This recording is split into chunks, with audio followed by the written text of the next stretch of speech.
If you're sitting here like me wondering WTF is a Labubu, then in this episode, I want to talk to you about the latest and greatest internet sensation and why you should care as a small business owner. This is the Mindful Marketing Podcast. Let's get into it. But first, a word from our sponsor. Riverside is the all-in-one podcast recording and editing tool that I use for this right here show. I use it to edit not only the audio and the video, it is like chef's kiss magical, making the entire process so easy. Plus, I love their magic AI clips. Their little AI robot in the background pulls out the most impactful moments of the episodes without me having to comb through and do it myself, resizes them for social media. So those vertical videos you see on TikTok and Reels, those all come from Magic AI inside of Riverside. It's literally one click. It spits out 10 clips. I pick the best one and away I go. Saves me so much time. If you want to get on the Riverside train, check it out today. The link's in the show notes, and make sure to use my code DREA, D-R-E-A, at checkout to get 15% off your membership.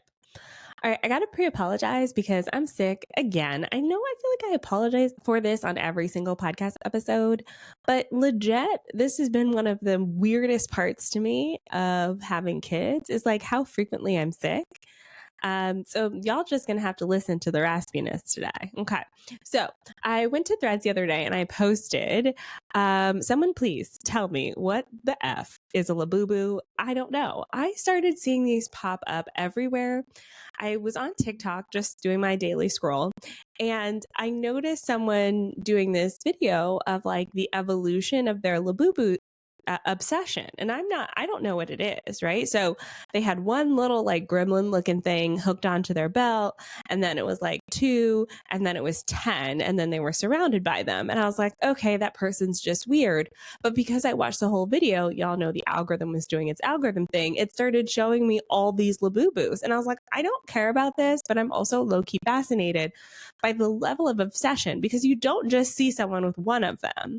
Like when I see the videos, I see people with like a ton of them. And so I went to Threads, I asked 28 comments later, y'all, this is Beanie Baby, but ugly. I feel like that's like the best explanation. Brazen Liar, my former client Bianca Jordan said, Gen Z's Beanie Baby, but ugly. And I was like, yes, Bianca, thank you. It is like an ugly Beanie Baby because people are collecting them, but they're like going up in value because of like their popularity. Another person said, this is Siobhan Jones. She said, think trolls without the charm on its belly. Someone else said, this is Amber. She said, it's a Gen Z Monchichi. And I'm like, I don't even know what that is. I don't know what it is. And then Natalia said, it's a haunted goblin toy with a resale value higher than your rent. Don't ask questions, just accept this rule. And Natalia, for you, my question is, in this economy, who is buying these? And so as I was asking that, I was like, yeah, I feel like this is a conversation for today. So we're going to talk about basically the 2025 version of a Furby or a Cabbage Patch doll, which I still have haunting memories of going to a Cabbage Patch doll. I don't know if it was a museum or what as a kid, but those things frightened me. Okay. But today we're going to talk about why these little collectible toys are so popular and why people are obsessed with them, because I think there's something about building some sort of internal obsession with your people. Like we want our people, our community to be really into it, right? Like that's all we want out of our business. Like we don't just want like casual people. We want the people who show up for us day in and day out. We want the people who spread the good word of our business. Like all these people are in these internet streets are talking about Labubu. Okay. So I think the first thing that I want to highlight about Labubus is that they're weird. They are weird looking. They're weird looking and they're creepy. Go Google it. They're creepy. I think that's the point. Like, that's what I'm taking away from it, at least, is like, girl, be weird. Like, the whole point behind this thing is that they look a little off. And I feel like if you just had made like a cute little Like they just came out with a cute little, like normal looking, like let's say bear, we would be like, that's cute, and then move on. But the fact that these things look creepy and weird and it's not for everybody, the people who it is for, they're obsessed. The level of obsession is heightened because it's so different and unique and weird. So much so that Labubu fans are like screaming at people to the level of, I'm sorry, my vegan listeners, but vegans. When y'all become vegans, it's not just that you're vegan, it's that you want everyone else around you to also be vegan.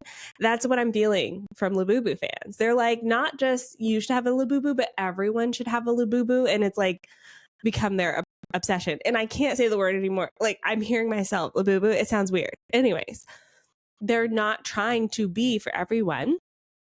They're being weird for their people. And I think about other industries where this level of obsession applies. I saw a video on TikTok last week of this guy talking about Apple versus Android users. And I felt this video so much. Like, he was talking about how this Android user was trying to convert him over.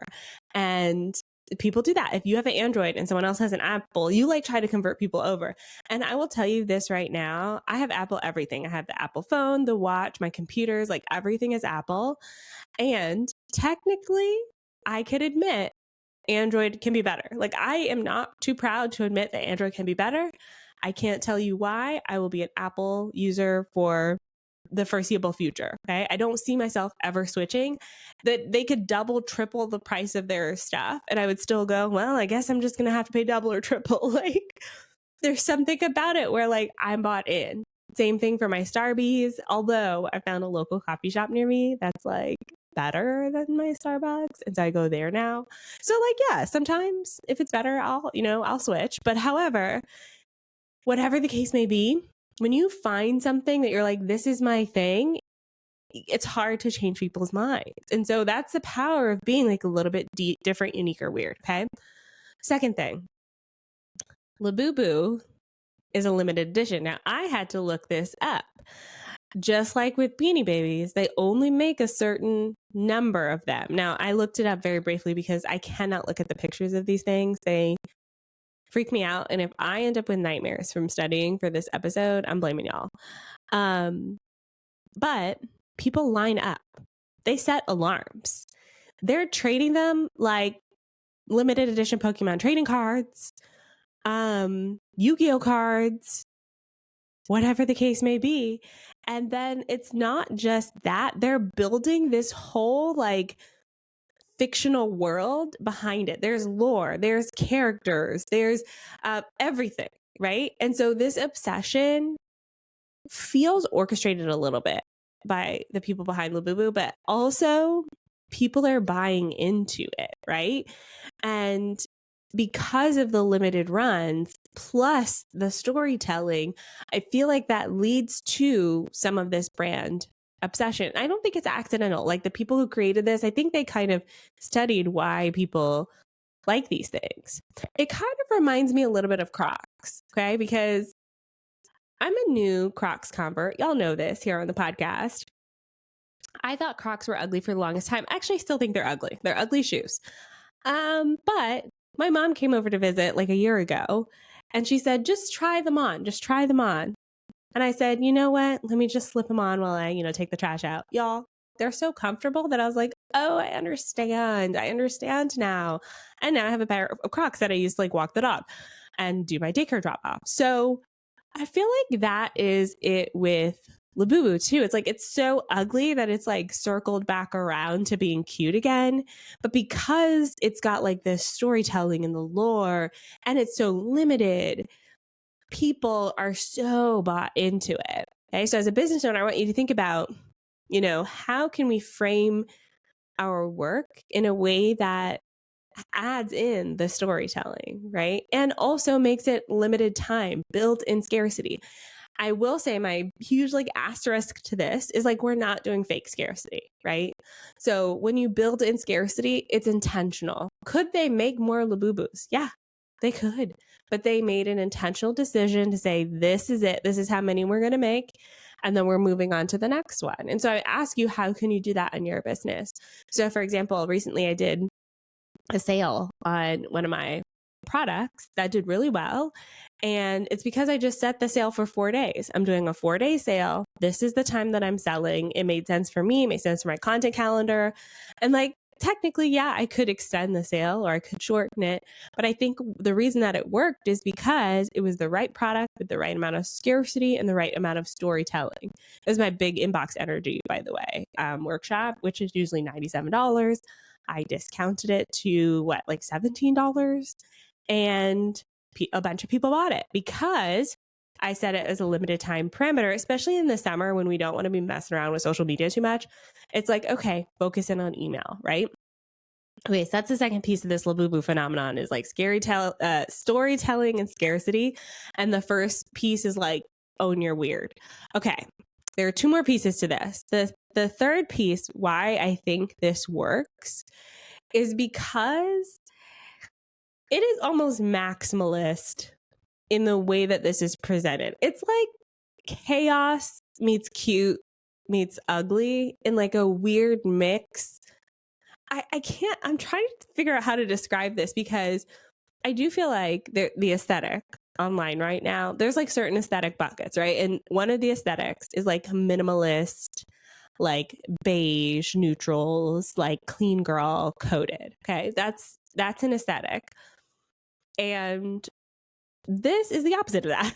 I feel like this is like maximalist, lots of colors, all of the things. And so I kind of feel like people are loving that. I know I am. And you may notice in my videos, I'm going to start going that way. I got like these 2 new bookshelves in my office. And I feel like I like the brightness of it. I'm not the type of person to do like the neon lights behind me and like the mood lighting like other YouTubers do. I like the brightness, but I want it to be colorful. So I'm thinking about like this wall behind me. How can I add like some artwork? Or I can do lights, but let's make it like super colorful. And even this rug, like if y'all aren't watching the video, go over to my YouTube channel. But the rug underneath me, I want to switch it out for something like super vibrant. All the colors. Like I want all of the colors in a way that doesn't compete with me on the screen, right? So I feel like Labubu is going that way. It's like chaos meets cute. And it's not Instagram perfect. And I think people like that, right? And I will say this, the level of chaos still feels curated. Can we say like curated chaos? I love that. Curated chaos. It's like there's definitely an aesthetic, but it's not the like beige aesthetic. And I think people like that, right? So as a small business owner and a brand and a content creator, so start thinking about defining your aesthetic, but knowing that your aesthetic doesn't have to be polished. And I'll say that about mine too. Like when you're listening to this podcast, this is how I talk in real life. My husband calls it monologuing, and he does it too. We're both talkers. He does a radio station. I do a podcast.